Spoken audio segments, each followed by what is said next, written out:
Hi, I'm Eric Enge. I'm the CEO and founder of Stone Temple Consulting. We are a internet marketing optimization firm doing pay-per-click social media and SEO. And I'm here today with Bruce Clay. Bruce, take us a moment and tell us a little bit about yourself. Thank you. Bruce Clay's been in business since 1996. We started out as a pure play SEO company. We've now expanded into other areas of internet marketing optimization. We do SEO, PPC, analytics.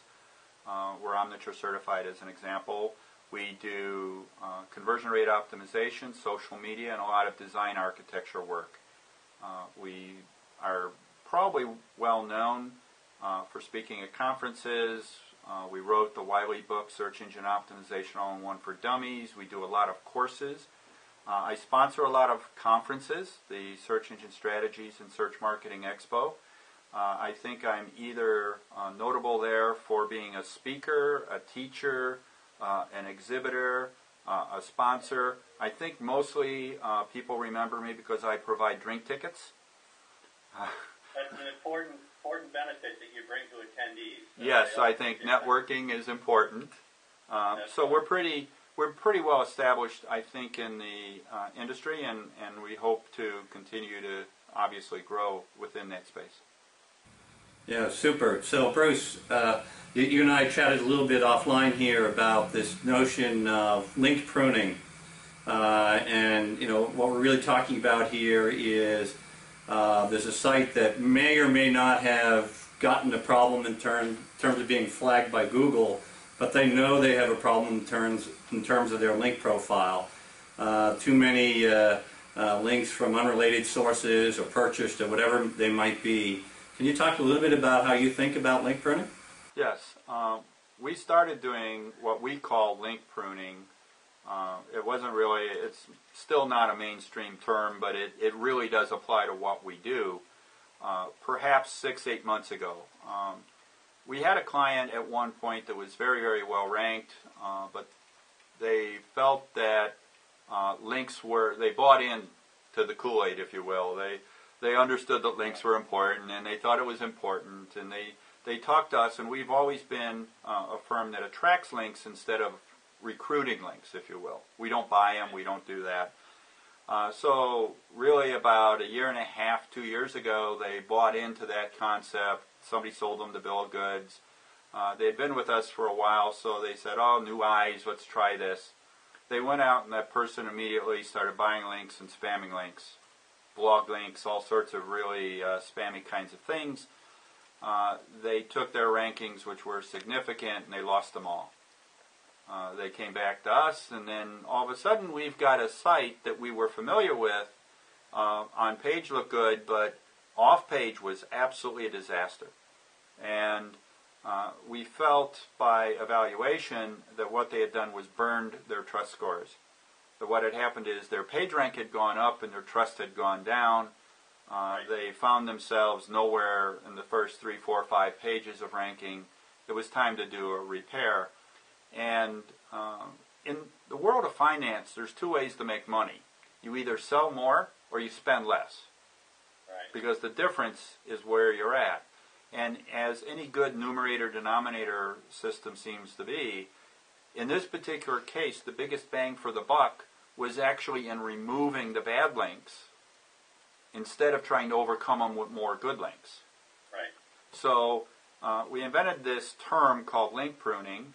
And in the link pruning process, what we do is we attempt to determine the quality of the sites that actually link to you. We started by buying or subscribing to Majestic SEO. We used their AC score to determine the probable lower match kind of things.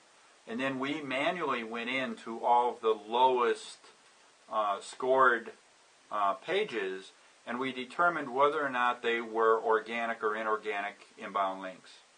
And where we determined that they were off-topic or spammy or low-quality blog links or things that looked like they had been acquired instead of earned, we solicited either no follow or removal of the link themselves.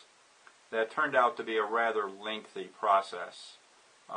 For anybody that has ever tried to, dear webmaster, please link to me, getting rid of links is twice as bad.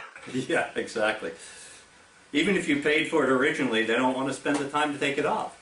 Yeah, because it's going away. I mean, they make no money if you do that. They're in no hurry to do that. In some of the cases, we found that even though through this link network they bought into, they were paying for the links, even when they stopped paying for the link didn't go away. So the penalty remained because the link was still there. They weren't paying for it, but that didn't eliminate it. So how do you deal with that problem then? Well, you have to be somewhat persistent. You have to request in writing a couple of times. If you can determine who it was that did it through this network, sometimes going to them, they have more juice with those individual sites than you ever would. So, we would attempt to determine where the originator of the link request came from and work through them as an intermediary. The problem you also face, and we ran into this, is some of them knew they were junk sites. And this is something really bizarre because I didn't expect it.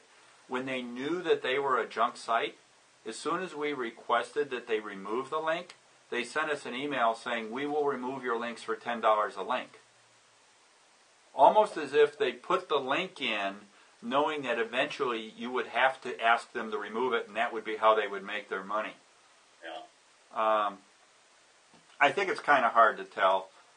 When things like that happen, there's only one thing you do is you take that email and you forward it off to Google. Because it's a good reason why I can't get rid of my links. Right. Well, and that I think is a big part of the strategy, right? Because at the end of the day, you can't get all your links removed. It's not going to happen. So what we've seen work is you create a Google Doc, you send in a reconsideration request, you point to the Google Doc and say, hey, I tried to get these removed, I couldn't. Please just discount them. Yes. And quite frankly, Google hasn't, there's no ruler for measuring how many I have to get rid of. It's a subjective kind of a thing. In some cases, they say that you have demonstrated on a good faith basis that you are removing them, continue to remove them, let us know later. In some cases, you're demonstrating it, you've done a good enough job, we'll let you back in. The belief is that if Google actually penalizes you for these bad links, unfortunately this is a customer belief, that if I was ranked on page 3, I buy the links, I move up to page 1, I get penalized to page 5, we remove the links, you move back up to page 3, the customer is generally upset because they didn't move back up to page 1. Well, the only reason you were on page 1 is because you were pre-spam. And but we have customers that are upset because, hey, I really enjoyed being there.